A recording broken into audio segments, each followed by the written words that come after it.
ही आता बटाट्याचं कालवण करणार आहे. तसं जर तुम्ही बटाट्याचं कालवण केलासा तर तुम्हाला दुसऱ्या भाज्यांचं कालवण खाऊ वाटणार नाही. एवढं बटाट्याचं कालवण भारी होतंय बघा. आता तसलंच कालवण करणार आहे बघा मी. मग आवर लवकर.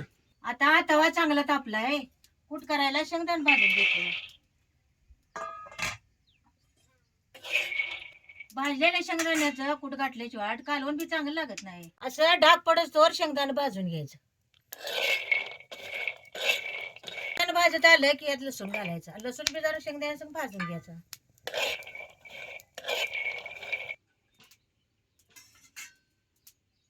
आता हे सगळं चांगलं भाजले, आता काढून घेतो. आता ह्याच तव्यात संग संग धने जरा गवळ गवळ भाजून घ्यायचं.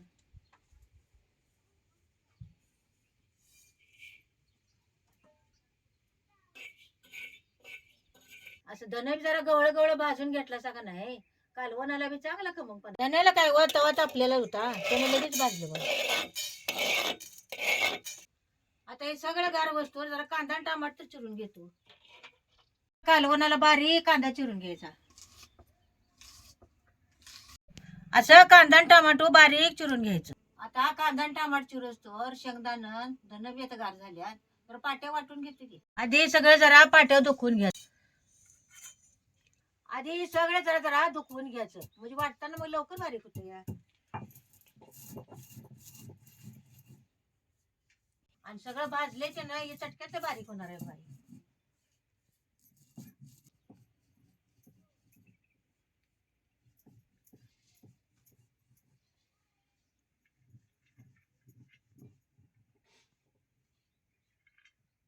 ते बी चांगली तापली, ह्याच्यात तेल होतो.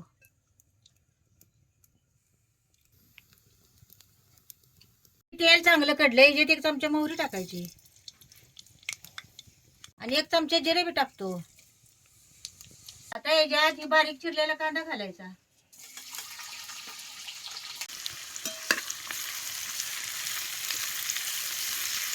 आता कांदा भाजतो धुवून घेतलेली बटाटो चिरून घ्यायची.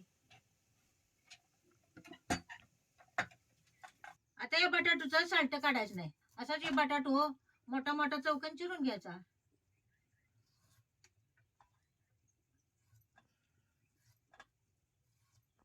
आता हा कांदा बी तेलात चांगला भाजलाय. आता हे बारीक चिरलेलं टमाटर घालायचं.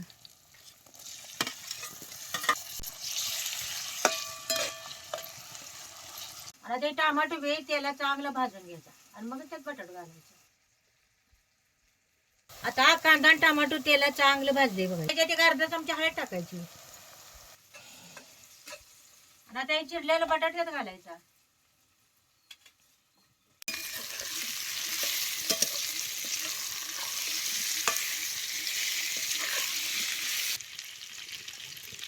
आता ह्याच्यात लगेच चटणी घालायची नाही, बटाटो चांगला तेलात भाजून घ्यायचा आणि मग चटणी जर पाणी घालायचं. आता हे बटाटा तेलात कसा चांगला भाजलाय बघा. आता हे धन वाटलेलेच घालायचं.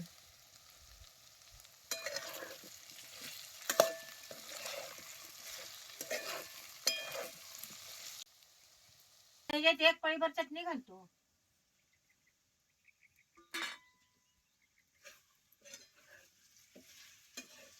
आता ही चटणी घातल्या की त्याला चांगलं हलवून घ्यायचं. काही पाट्या वाटल्या लसूण आणि शेंगदाणा यात घालायचं.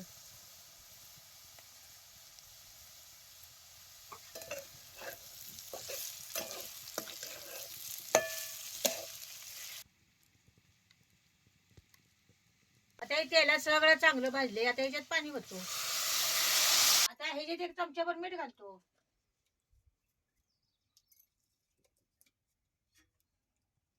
मगाची बटाटो तेलात भाजताना निमार्द शिजल्यावाने झालता, त्यानं आता कालवणात काही शिजाय उशीर लागत नाही. आता याला खळकाळून चांगली उकळी आली, ह्याच्यात जरा कोथिंबीर घालायची.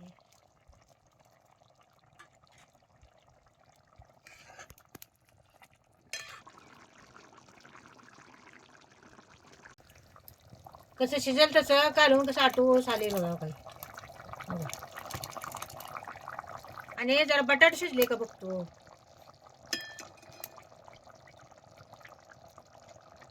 काही बटाटे शिजले.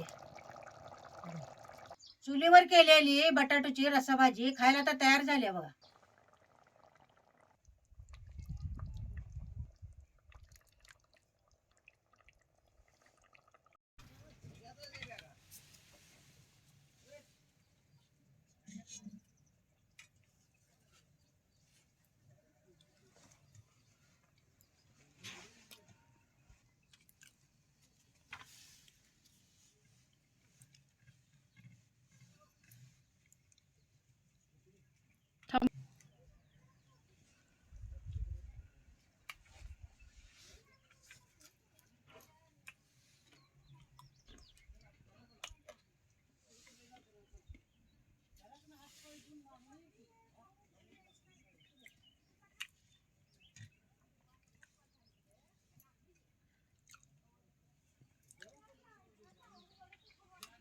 कालवण लय भारी झाली अगं. अहो जर लसूण जास्त आणि जणेर घातला का नाही की कालवून चांगलंच होते हो. हे चांगलं चालेल बघ.